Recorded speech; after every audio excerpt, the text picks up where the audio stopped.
Halo, selamat pagi Bu Anjuntar dan teman-teman sekalian. Perkenalkan, kami dari kelompok yang terdiri dari saya, Feby Aprilen dengan NIM 014. Dan saya, Jeremy Nazareno Surya Simamora dengan NIM 036. Pada kesempatan hari ini, kami akan mempresentasikan proposal penelitian kami yang berjudul Pengaruh Humor di Tempat Kerja Terhadap Produktivitas dan Stres Kerja Karyawan. Kita masuk ke slide selanjutnya.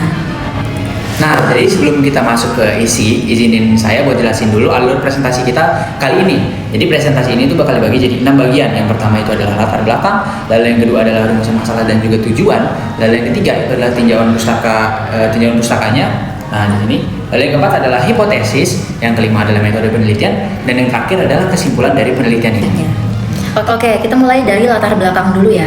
Di dunia kerja yang semakin kompetitif, stres dan produktivitas itu tuh udah jadi dua isu yang gak bisa dipisahkan dari manajemen sumber daya modern. Nah, kita lihat datanya itu cukup mengejutkan. Berdasarkan laporan Gallup tahun 2023, itu terdapat 44% kerja di seluruh dunia itu mengaku merasakan tekanan kerja yang setiap harinya itu angkanya itu tertinggi dalam satu dekade terakhir. Nah, kalau kita proyeksikan ke Indonesia dengan total angkatan kerja sekitar 152 juta jiwa, estimasinya itu ada lebih dari 24 juta pekerja yang terdampak stres kerja. Nah, dampak itu juga besar. Dari data HSE tahun 2023 itu mencatat lebih dari 17 juta hari kerja hilang dalam setahun akibat gangguan psikologis terkait pekerjaan.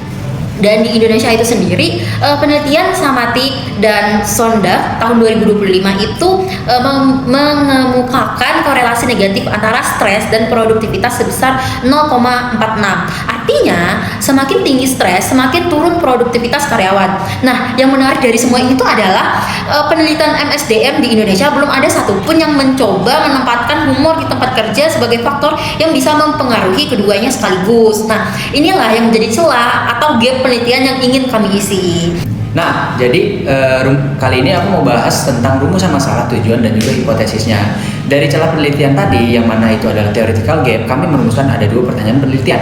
Yang pertama, apakah humor di tempat kerja itu berpengaruh terhadap produktivitas kerja karyawan? Lalu yang kedua, apakah humor di tempat kerja itu berpengaruh terhadap stres kerja karyawan? Nah, sesuai dengan dua pertanyaan itu, tujuan penelitian ini juga ada dua, yang mana yang pertama itu memahami pengaruh humor terhadap produktivitas, dan yang kedua adalah memahami pengaruh humor terhadap stres kerja.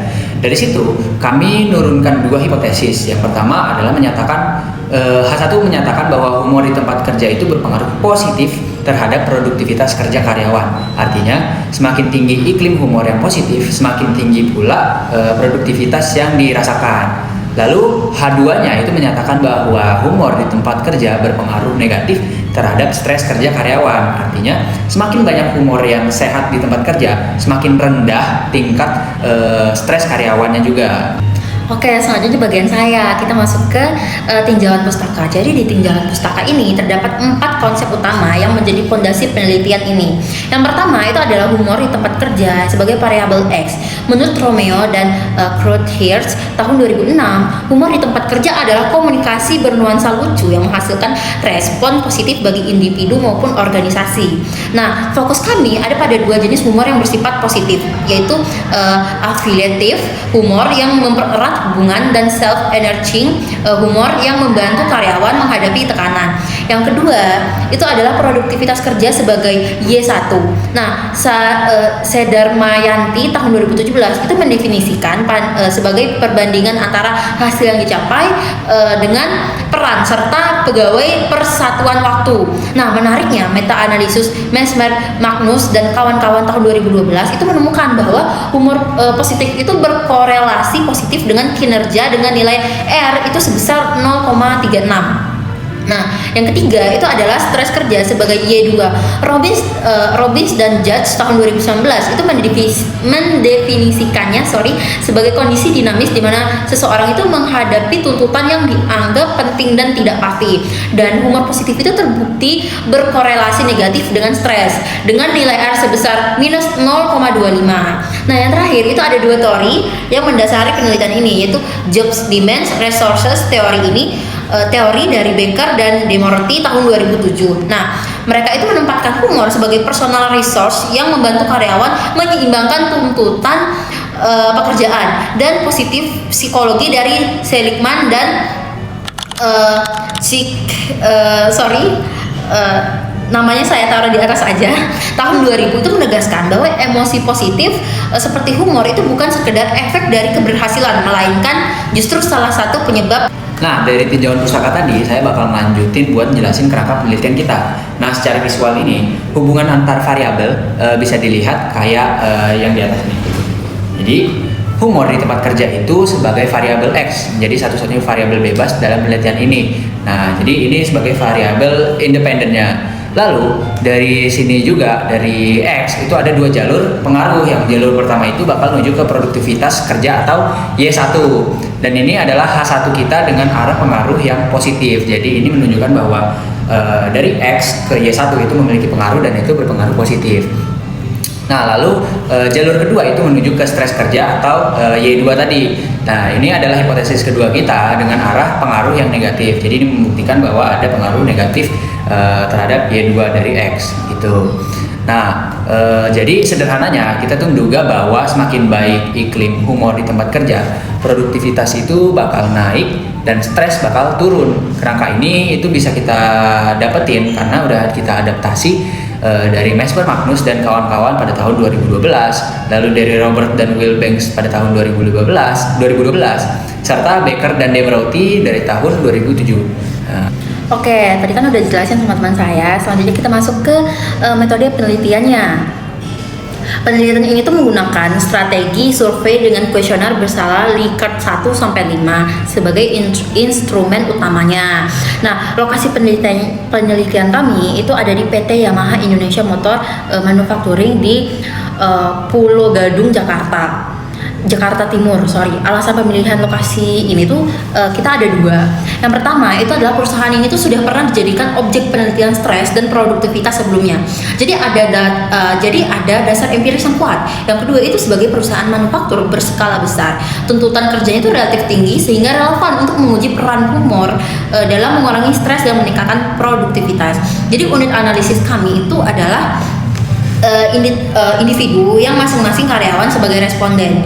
Populasinya itu sekitar 1.200 karyawan tetap di divisi produksi dan operasional. Untuk sampel kami itu menghitung menggunakan rumus Solvin dengan margin of error 5% dan hasilnya itu adalah 300 responden. Teknik samplingnya itu adalah proporsional start rate random sampling. Nah, supaya tetap subdivisi seperti perakitan, pengendalian kualitas dan logistik dan pemelihara itu terwakili secara proporsional. Horizon waktunya itu adalah cross sectional, artinya itu data dikumpulkan satu kali dalam satu periode yang sama gitu. Nah, selanjutnya kita masuk ke model regresi dan pengujian hipotesis. Jadi buat teknik analisis data, kita itu menggunakan analisis regresi linear sederhana dengan dua model yang dijalankan secara terpisah. Model 1 itu untuk H1 yang dimana ini adalah Y1 sama dengan alpha 0 ditambah beta 1X ditambah dengan epsilonnya.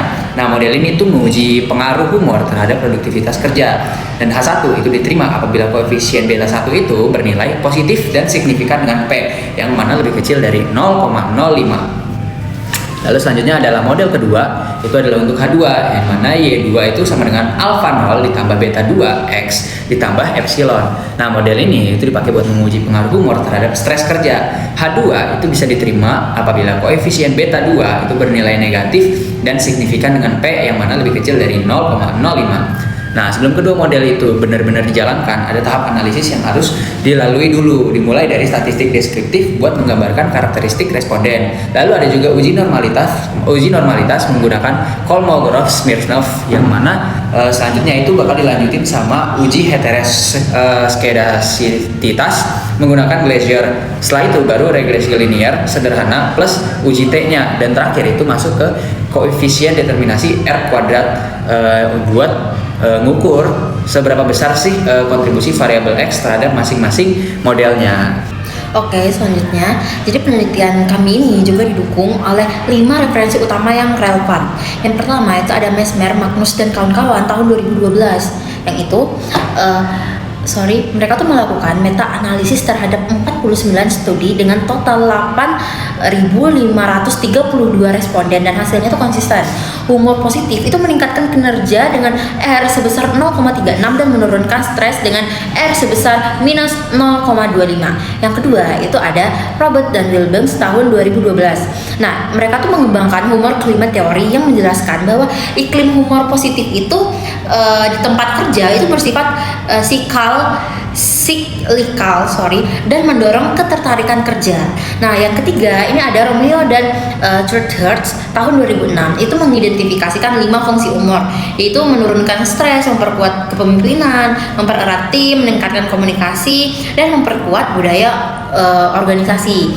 Yang keempat itu ada Rosenberg dan kawan-kawan tahun 2021. Mereka tuh menemukan bahwa humor dari pemimpin ini tuh terbukti meningkatkan kepercayaan bawahan, semangat tim, dan produktivitas, sekaligus menurunkan ketegangan dalam situasi kerja yang sulit. Yang kelima itu adalah Samahati dan Sondag tahun 2025 itu membuktikan secara empiris di Indonesia bahwa stres kerja itu berpengaruh negatif terhadap produktivitas dengan R sebesar minus 0,461. Namun penelitian ini tuh belum memasukkan humor sebagai variabelnya, dan disinilah penelitian kami tuh hadir untuk melengkapinya gitu. Oke, selanjutnya kita masuk ke bagian terakhir, yaitu kesimpulan. Jadi sebagai penutup, saya mau nyampaikan beberapa poin penting dari proposal penelitian yang telah kita paparin. Jadi penelitian ini itu berangkat dari adanya fenomena yang mana meningkatnya stres kerja itu bisa berdampak pada penurunan produktivitas karyawan. Nah, di sisi lain, berbagai penelitian internasional itu menunjukkan bahwa humor memiliki potensi untuk menciptakan lingkungan kerja yang lebih positif. Namun penelitian yang serupa itu masih sangat terbatas di dalam konteks Indonesia, sehingga research gap kami adalah theoretical gap. Nah, berdasarkan research gap tersebut, penelitian ini itu berusaha untuk mengkaji pengaruh humor di tempat kerja terhadap produktivitas kerja dan juga stres kerja karyawan. PT Yamaha Indonesia Motor Factoring itu menjadi salah satu lokasi buat kita melakukan penelitiannya. Jadi penelitian ini menggunakan pendekatan kuantitatif dengan strategi survei, lalu tingkat intervensinya adalah minimal, settingnya adalah non-contriv, lalu unit analisisnya adalah individu, dan time horizonnya itu adalah cross-sectional, sebagaimana klasifikasi desain penelitian menurut Sekaran dan Bugi. Nah, data penelitian ini diperoleh dari 300 responden yang dipilih menggunakan teknik proportional stratified random sampling dan dianalisis menggunakan regresi linear yang sederhana. Nah, dari penelitian ini kami mengajukan 2 hipotesis utama. Hipotesis pertama itu menyatakan bahwa humor di tempat kerja berpengaruh positif terhadap produktivitas kerja karyawan. Hipotesis kedua itu menyatakan bahwa humor di tempat kerja berpengaruh negatif terhadap stres kerja karyawan. Apabila kedua hipotesis tersebut terbukti, maka penelitian ini akan memberikan kontribusi teoritis maupun praktis. Secara teoritis, penelitian ini dapat memperkaya literatur MSDM, khususnya terkait penerapan job demand resource theory dan positive psychology dalam konteks organisasi di Indonesia. Sementara secara praktis, hasil penelitian ini dapat jadi masukan bagi perusahaan bahwa humor yang positif itu bukan cuma sekedar hiburan, tapi juga dapat jadi salah satu strategi manajemen sumber daya manusia buat meningkatkan produktivitas dan menjaga kesejahteraan karyawan. Baik, itulah presentasi yang bisa kami sampaikan. Lebih dan kurang yang kami mohon maaf. Wabillahi taufiq wal hidayah. Wassalamualaikum warahmatullahi wabarakatuh. Sampai ketemu di tugas selanjutnya.